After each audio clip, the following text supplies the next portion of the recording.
Ligar as luzes quando a gente entra no quarto, na sala, no banheiro e na cozinha.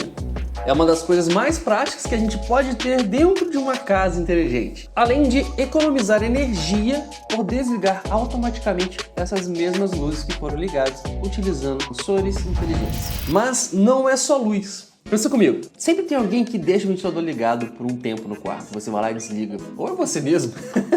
Então dá pra gente criar uma automação para desligar o ventilador automaticamente quando não estiver ninguém por ali. Ar-condicionado ligado à toa. A automação para desligar o ar-condicionado quando não estiver ninguém por ali. E antigamente a única opção que a gente tinha era desse sensor de movimento inteligente, né? O sensor PIR. Porém, esse carinha tem os seus defeitos e ele não tem o sensor de luminosidade e nem tantos parâmetros que a gente pode configurar. Então, para competir com esse carinha aqui e para melhorar, surgiu o sensor de presença humana mmWave, que dizem que é mais eficiente para detectar presença do que esse carinha aqui. E com o sensor de luminosidade permite a gente fazer automações mais precisas do que com outro sensor, além também de outras vantagens que a gente vai citar nesse vídeo também. Porém, nem tudo são flores, então fica comigo até o final para você entender o que eu tô falando. Mas a gente tem grandes considerações a se fazer para funcionar bem e eu vou te explicar já já. Consideração número 1. Existem dois modelos. O modelo de embutir, que você coloca como se fosse... O meu cliente fala que é olho de boi. Aqui a gente chama de spot, que fica diretamente no gesso. Então você consegue deixar ele centralizado num cômodo onde você realmente quer que as luzes liguem automaticamente e já vem com os bornes para você conseguir fazer a ligação lá no teto. Nesse caso não é retorno, tá? Tem que alimentar com fase neutra para poder funcionar certinho. E esteticamente não fica tão aparente quanto o outro. Mas e quando não tem gesso, que é o meu caso aqui? A gente tem o modelo de parede, que é esse aí que você está vendo que a gente comprou. E no nosso quarto tem funcionado super, hiper bem depois de algumas coisas que eu fiz. Então eu chego ali, já liga a luz automaticamente. Se eu sair dali também já desliga a luz automaticamente. É bem prático. Inclusive, com o sensor de luminosidade, se a luz estiver ligada e eu abrir a cortina, automaticamente já desliga a luz, porque ele consegue perceber o quanto de luz está entrando no quarto. E o contrário também acontece. Então no quarto está funcionando bem, mas no ateliê da minha esposa não está funcionando tão bem assim. E agora a gente vai para a consideração número 2. Do quarto, a gente tem um modelo chamado 24G. Do ateliê da minha esposa, a gente tem um modelo chamado 5.8G. Eles estão chamando o 5.8 de modelo antigo e o 24G de modelo novo, mas tem mais coisa além disso. O que está no quarto é o 24G Zigbee e o que está no ateliê é o 5.8G Wi-Fi. Eu fiz exatamente isso para poder testar nos dois extremos. E simplesmente, das configurações que eu fiz, colocando na parede, no ateliê da minha esposa, foi que do nada ele ligava, mesmo eu estando na cozinha, por exemplo. E eu configurei os parâmetros para pegar no mínimo 40 centímetros e no máximo 2,40 metros. Da cozinha, tem muito mais que 2,40 metros. Então não era para estar pegando. Então eu percebi que do nada ele dava umas ligadas, ele detectava um falso positivo, enquanto do quarto é super tranquilo. Não entrava no quarto e ligava. No 5.8G, isso foi bem mais difícil. Mas por quê? No 5.8G existem dois tipos de detecção: presença e sem ninguém por ali. No 24G tem 3 tipos de detecção. Alguma coisa está por ali, presença humana, ninguém por ali. Então eu digo já que de antemão, o 24G ele é mais eficiente do que o 5.8G. Sendo assim, ele só realmente liga quando tiver presença humana e só realmente desliga quando tiver nada, mais nada por ali. Se ele desconfiar de alguma coisa, continua ligado. Então essa é uma das grandes diferenças, inclusive no AliExpress, na página, ele fala aqui, ó, no uso diário o 5.8G é realmente suficiente, o 24G é mais adequado para cenários relativamente complexos. Ali fala aqui as limitações, que o 24G é mais rápido, tem um tempo de reconhecimento mais rápido também, além também do processamento melhor. Então, baseado no que eu te falei até agora, eu acredito que o 24G é melhor. A gente tem outras considerações a fazer, mas por exemplo, consideração número 3. No 24G, a gente não tem aquela automação, se tiver alguém ali por 10 minutos, quero que ligue o ventilador. Vamos supor. No 24G a gente não tem, porque a gente não tem aquele estado duração. Enquanto o modelo antigo, o 5.8G, tem. Se eles conseguirem arrumarem isso no modelo novo, colocarem isso junto, cara, vai ficar sensacional, do que além já é, mas tem essa diferença. E a outra grande consideração que a gente tem que fazer é a compatibilidade com a LXA. Em um dos dois modelos que eu peguei, ele é compatível com a LXA. Só que é uma compatibilidade que não funciona direito. Desde que eu configurei e que eu fiz a rotina na LXA, cara, acionou 2, 3 vezes. E não acionou de cara quando eu fiz a automação, acionou, sei lá, uma semana depois, do nada, quando eu tava aqui de tarde, acionou a automação na LXA e eu percebi que isso não é eficiente. Então não contem com a compatibilidade do LXA com esse sensor de presença humana. Conte somente para fazer automações com Smart Life, interruptores inteligentes ou módulos inteligentes. Coisa que, por exemplo, um sensor de movimento PIR da Nova Digital faz na LXA, ou um sensor da Zen Smart faz na LXA, que é um gatilho que você consegue usar por lá. E outro ponto interessante para a gente citar é a posição. Como eu comprei o que dá para colocar na parede, o primeiro teste que eu fiz foi colocar debaixo da mesa, mas virado para a parede ainda, porque a gente tinha uma tomada baixa. Depois eu testei colocar na frente da minha esposa para não parar de detectar ela e não desligar a luz automaticamente quando ela não quer. Mas, cara, eu tive a sensação de que ele vai funcionar melhor no teto mesmo. Eu acho que de tanto eficiência e quanto também para evitar pegar um falso positivo. Principalmente se você optar por pegar o Wi-Fi e 5.8G. Eu acho que ele funciona melhor. Inclusive no manual tem uma imagem que você está vendo aí, onde ele demonstra praticamente um diâmetro, né, de 7 metros, onde ele consegue detectar. E o 24G tem aquilo que eu te falei, de alguma coisa ali e sensor de presença humana que torna ainda mais eficiente. E é uma das coisas que eu tenho que já fazer a consideração. E eu já estou pensando em colocar no teto, mesmo sendo de parede, de um jeito diferente. Já vou te falar sobre isso. Outras coisas que eu vi a comunidade comentando é o seguinte: comprei e não funciona. É porque ele não é um plug and play que nem esse cara. Você tem que mexer nos parâmetros, você tem que configurar os parâmetros para que funcione certo. Então, esse aqui é o Wi-Fi 5.8G que está na trilha da minha esposa. Então, eu troquei o quê? Esse Near Detection, que é o mínimo para ele detectar a presença, que é 40 centímetros, e o máximo, que é 2,40 metros.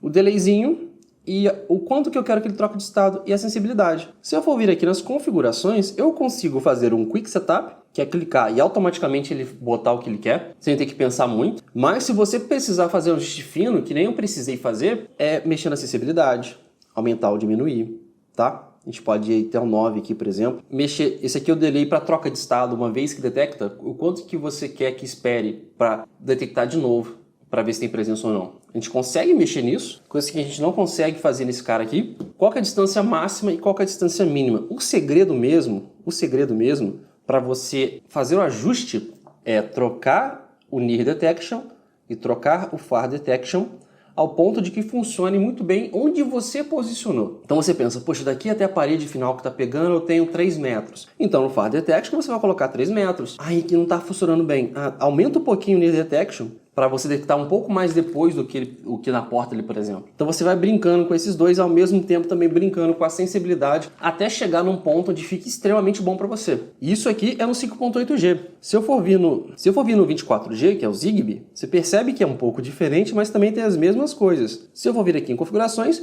tem um Quick Setup, que você aperta o botão já muda os parâmetros. Eu tenho acessibilidade, inclusive está no 2, o Far Detection é 2,25 metros e o Near Detection está 0,75. Se eu deixar um pouco menos que isso, ele estava pegando um pouco antes de eu chegar no quarto, que é passar pelo corredor. E se eu passo pelo corredor, não necessariamente eu quero entrar no quarto. Então foi uma coisa que eu tive que ajustar. E você provavelmente vai ter que ajustar também. Rick, como é que eu sei? Pega o sensor, fica caminhando em cima dele, ele vai te falar a distância. Ele vai te falar a distância que ele está detectando. Então você vai no final do seu cômodo, ele vai te falar a distância, você vai muito pertinho dele e ele vai te falar a distância. Então já consegue ter umas referências só disso. E tem outra função maneira que eu não tinha percebido, que é o quê? Eu consigo agendar para mudar esses parâmetros. Então você vem aqui no Title e manda agendar aqui, adicionar, eu posso falar o seguinte: a partir das 14h22, eu quero que você me notifique que vai ser executado, eu quero que isso se repita todos os dias, e eu quero que a acessibilidade vá para 6, e que o Near Detection vá para 0,75, e que o Far Detection vai para 4,50. Então ele vai tender a detectar mais coisas, ser mais sensível ainda do que qualquer coisa dali. Então é possível você alterar totalmente os parâmetros daqui, baseado no agendamento. Se você salvar, você pode habilitar ou desabilitar. Então é bem interessante isso, tá? E se eu quiser, por exemplo, ver o que está acontecendo dentro do histórico, ele vai te falar aqui, ó. Vai te falar como é que está a luminosidade durante o tempo, o quanto que ele detectou presença, e assim vai subsequentemente, tá? Aqui são as automações que eu fiz com ele. Então, para ligar a luz, por exemplo, eu coloco aqui, quando todas as condições forem cumpridas, e coloco, olha, se for menor que 204 lux e detectar presença humana, liga a luz. Se um desses dois carinhas aqui, se um desses dois gatilhos não forem cumpridos, ele não liga mais. Mesma coisa para desligar. Para desligar, eu coloquei o seguinte: quando qualquer condição for cumprida, ou seja, se um for e o outro for, faz a rotina. Não precisa ser os dois juntos. Se não tiver ninguém por ali, e se a quantidade de lux estiver maior que 419, desliga a luz. Isso foi no teste, foi abrindo a cortina, fechando a cortina e vendo quanto que estava entrando de lux ali. Eu poderia até diminuir essa quantidade aqui, tá? Onde fica interessante colocar o sensor de presença humana, na minha opinião, hoje, baseado nos testes que eu fiz. Se você pegar aquelas tomadas normais que já tem um USB ali no módulo, eu acho que fica muito mais fácil quando você pega um cabinho USB pequenininho, para você alimentar ele é cabo USB-C. Então um cabinho pequenininho assim, ó, fica melhor esteticamente, aí você coloca na parede e deixa ele lá medindo e faz o teste. Só que esse módulo USB, ele precisa ter no mínimo 1 ampere. disponibilizando ali para ele para alimentar o sensor, porque isso que o sensor pede. Você também pode colocar uma fonte pequena de celular e colocar o cabo, ou no teto. Isso eu tô falando só do modelo de parede, porque é o que eu tenho aqui. No teto, eu acho legal a gente colocar bem pertinho da lâmpada e lá na caixinha de luz, a gente derivar a fase neutro e colocar nesse módulozinho separado que você colocaria na tomada. Só que só esse módulo. E na saída dele você conecta o cabo USB e passa ali pelo lustre, passa por... Se quiser fazer alguma machucadinha ali no teto, você faz. Se quiser fazer uma machucadinha no lustre, você faz. Para poder passar o cabo. Essa ideia que eu tô tendo para poder fazer aqui em casa. Porque eu percebi uma coisa. Se eu posiciono a parede do sensor onde geralmente estava a porta, por exemplo, a porta tá aqui e o sensor tá aqui. Pode ser que ele pegue o corredor. Mas se a gente inverter, se a porta está aqui e eu coloco o sensor aqui virado para lá, as chances de dar problema na hora de detectar alguém no corredor, por exemplo, são mínimas, porque a gente trocou. É assim que está no meu quarto hoje e é assim que está na ateliê da minha esposa hoje. Então isso é importante também. E agora a gente vai respondendo algumas perguntas. Henrique, detecta animais? Olha, eu vi alguns comentários do pessoal falando que realmente detectava animal e tinha gente que preferia que sim, e tinha gente que preferia que não. Talvez você consiga fazer algum ajuste fino para evitar ou pegar. Só que eu acho que mesmo assim talvez pegue mesmo. Eu não tenho um gato cachorro aqui para poder te falar. O Zigbee repete o sinal Zigbee? Sim, isso é maneiro, tá? Inclusive, seguindo a regra de 2 dispositivos Zigbee repetidores por cômodo, esse cara no teto vai te ajudar bastante a propagar a malha Zigbee na casa inteira. Então, o modelo 24G Zigbee repete o sinal Zigbee. Daria para usar esse dispositivo para ligar um Sonoff? Não daria. Por 2 motivos. Um, ele é TUIA, então não é o mesmo aplicativo da Sonoff, que é o E-Link. E 2, se realmente o gatilho da LXA fosse bom, se a compatibilidade dele com a LXA fosse legal, até daria fazer uma ponte com o aplicativo Amazon LXA e você usaria a nuvem para poder fazer essa automação, o que teria um delay maior, inclusive. Porém, a compatibilidade não é legal, não vai funcionar bem. Então, não vai dar. Daria para usar ele em um sistema de alarme? Cara, daria sim. Com uma sirene inteligente, né? Ou até mesmo, sei lá, configurar um módulo e a saída dele tá ligando numa sirene também, física, normal, também daria. Até porque a gente consegue agendar para poder aumentar a acessibilidade a partir de horário, depois volta ao normal. Dá para fazer, não é ruim, dá para fazer mesmo. Colocar no teto da garagem, por exemplo, é que eu tava pensando em testar também. Teto de garagem, teto de banheiro. Teto de banheiro também acho que vai ser muito bom para poder pegar tanto a pia quanto o box. Detecta falso positivo? Cara, o 5.8G sim. Evite montar na direção da porta. E sim ao contrário, porta e sensor daqui para lá, né? Porta aqui, o sensor visando para lá também, não para a porta. E eu acredito melhor ainda se for do teto. E o 24G tem 3 detecções, evitando o falso positivo. Henrique, detecta até onde? Se você montar no centro do quarto, de cima para baixo, você pode ver no manual aí que ele mostra um círculo, onde eu acredito que ele pega um diâmetro de 7 metros, né? Dentro de uma área. E dali ele faz as detecções. Então a gente já tem uma referência legal, se a gente tiver uma sala grande, por exemplo, em quais pontos a gente deve colocar para acionar as luzes conforme a gente quer. Aqui, por exemplo, cara, aqui é um apartamento pequeno e se eu posicionar no meio aqui da nossa cozinha americana, vai pegar a sala e vai pegar a cozinha. E se precisar aumentar a sensibilidade à distância, você faz isso. Olha, ele fala até aqui, ó, raio de detecção do sensor de montagem, máximo 7 metros. Parede de sensor de detecção de distância, máximo 9 metros. Henrique, é melhor usar o sensor de presença Wi-Fi 28G com um sistema de automação que já é Wi-Fi?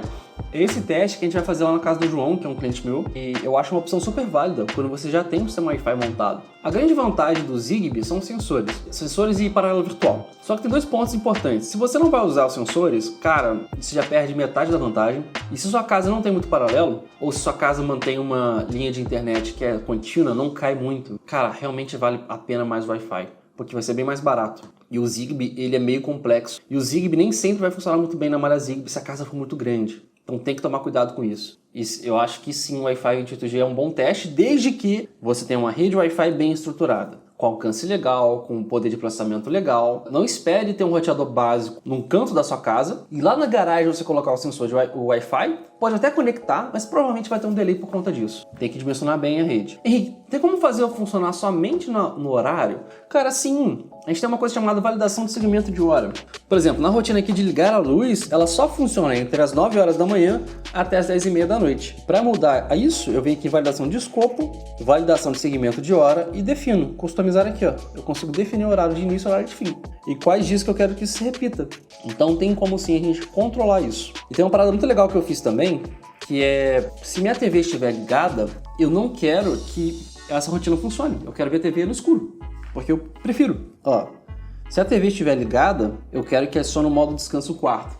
Esse modo descanso quarto nada mais é do que desabilitar a rotina de ligar a luz, entendeu?